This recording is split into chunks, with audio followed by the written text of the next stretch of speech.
ಅದರ ಜೊತೆಗೆ ಮಹಾರಾಷ್ಟ್ರದವರು ಅನೇಕ ಬಾರಿ ಬೆಳಗಾವಿ ನಮಗ್ ಬೇಕು, ಬೆಳಗಾವಿ ನಮಗ್ ಬೇಕು ಅಂತ ಕೇಳ್ತಿದ್ರು.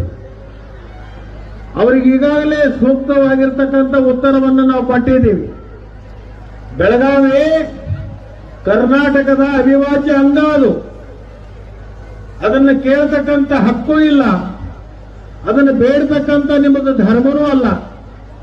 ಯಾಕಂತಂದ್ರೆ ಈಗಾಗಲೇ ಅದು ಹೋರಾಟದ ಕಿಚ್ಚನ್ನು ಹಚ್ಚಿರ್ತಕ್ಕಂಥ ಪುಣ್ಯಭೂಮಿ ಮತ್ತು ಹೋರಾಟದ ನೆಲದ ಇರ್ತಕ್ಕಂಥ ಬೆಳಗಾವಿ ಚೆನ್ನಮ್ಮನ ನಾಡು. ಅದು ಬ್ರಿಟಿಷರಿಗೆ ಹೆದರದೇ ಇರ್ತಕ್ಕಂಥ ಬೆಳಗಾವಿ ಇನ್ನು ಮಹಾರಾಷ್ಟ್ರದವರಿಗೆ ಹೆದರುವಂತ ಪ್ರಶ್ನೆನೇ ಉದ್ಭವ ಆಗಲ್ಲ. ಆದ ಕಾರಣ ಅವರೇನು ಮಹಾರಾಷ್ಟ್ರದವರು ಬೆಳಗಾವಿಯನ್ನೇನು ಕೇಳ್ತಾ ಇದ್ದೀರಿ, ಇದನ್ನೇ ನಿಮ್ಮ ಮಂಡ ಆಟವನ್ನ ಮುಂದುವರಿಸಿದ್ದಾದ್ರೆ, ಇದನ್ನೇ ನೀವು ಮುಂದುವರಿಸಿದ್ದಾದ್ರೆ ನಿಮಗೆ ನಮಗೂ ಕೂಡ ನಮ್ಮ ಭಾಗದಿಂದ ಆಯ್ಕೆ ಆಗಿ ಹೋಗಿರ್ತಕ್ಕಂಥ ಮುಂಬೈ ಅಧಿವೇಶನದೊಳಗೆ ಭಾಗವಹಿಸಿರ್ತಕ್ಕಂಥ ನೀವು ನೆನಪಿಟ್ಟುಕೋಬೇಕು. ನೀವೇನಾದ್ರೂ ಈ ಮೊಂಡತನವನ್ನು ಮುಂದುವರಿಸಿದ್ರೆ ಮುಂಬೈಯನ್ನ ಕರ್ನಾಟಕಕ್ಕೆ ಸೇರಿಸ್ರಿ ಅನ್ನುವಂತ ಒಂದು ಸಂದರ್ಭ ಬರ್ಬೋದು.